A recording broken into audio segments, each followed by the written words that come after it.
सपना की शादी को अभी कुछ ही महीने हुए थे और वो धीरे धीरे अपने नए ससुराल के माहौल में घुलने की कोशिश कर रही थी। उसका ससुराल पारंपरिक था, जहाँ घर के सारे काम बहुओं की जिम्मेदारी माने जाते थे। लेकिन सपना एक मॉडर्न लड़की थी जिसने कभी घर के कामों पर ज़्यादा ध्यान नहीं दिया था।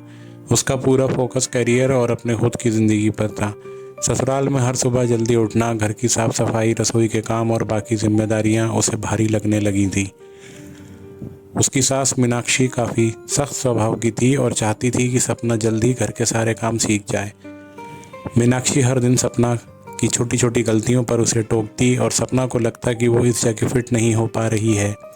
एक दिन घर में एक बड़ा आयोजन था, परिवार की सालगिरह की पार्टी। पूरा परिवार आने वाला था और सपना से उम्मीद की जा रही थी कि वो रसोई संभाले।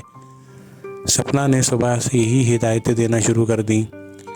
सपना, आज तुम सारी तैयारी संभालोगी, देखना कुछ गड़बड़ नहीं होनी चाहिए, पूरे परिवार के सामने अपनी इज्जत का सवाल है, उसने कड़क आवाज़ में कहा। सपना को घबराहट हो रही थी। उसे खाना बनाना ठीक से आता नहीं था और इतने बड़े आयोजन की जिम्मेदारी उसके लिए बहुत बड़ी थी। उसकी सहेली ने उसके कई बार मदद ली थी, लेकिन आज अकेले उसे ये सब संभालना था। दिल में डर और हाथों में घबराहट लिए सपना ने रसोई में कदम रखा।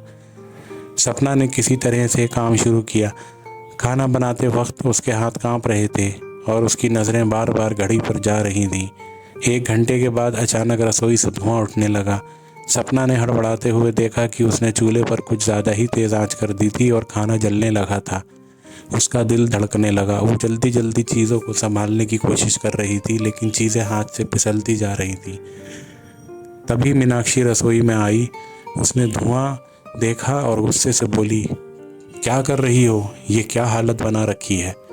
सपना का चेहरा सफ़ेद पड़ गया। उसकी आंखों में आंसू आ गए, लेकिन उसने खुद को संभालने की कोशिश की। मीनाक्षी ने सख्त लहजे में कहा, तुम्हें घर के काम भी नहीं आते?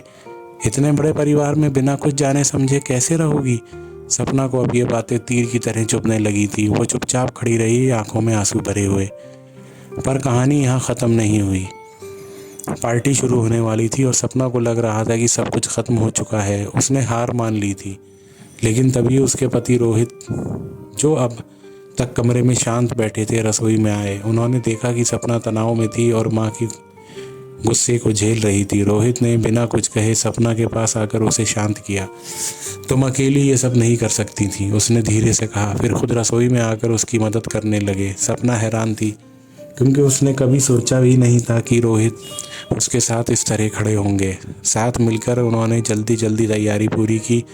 कुछ ही घंटे में रसोई फिर से व्यवस्थित हो गई। पार्टी शुरू हुई और मीनाक्षी की उम्मीदों के विपरीत खाना बहुत अच्छा बना था। मेहमानों ने तारीफ़ की और सपना को थोड़ी राहत महसूस हुई। लेकिन असली मोड़ तब आया जब पार्टी के बाद मीनाक्षी ने सपना को अकेले में बुलाया। सपना को फिर से डांट पड़ने का डर था, पर मीनाक्षी ने शांत स्वर में कहा, मैंने तुम्हें आज जानबूझकर इतनी बड़ी जिम्मेदारी दी थी ताकि तुम सीख सको।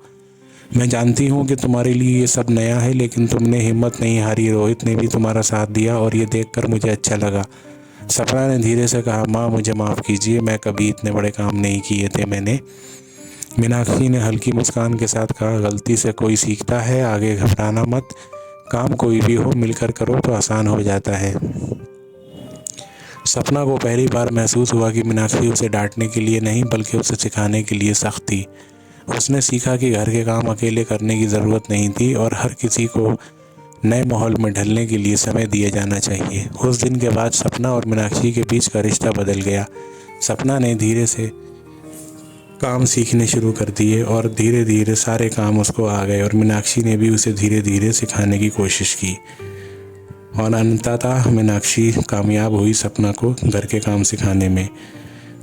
कहानी का अंत और सबक ये है कि सपना की इस यात्रा ने उसे सिखाया कि कोई भी मुकाम मुश्किल नहीं होता, अगर हम उसे करने का हौसला और अपने प्रियजनों का साथ रखें।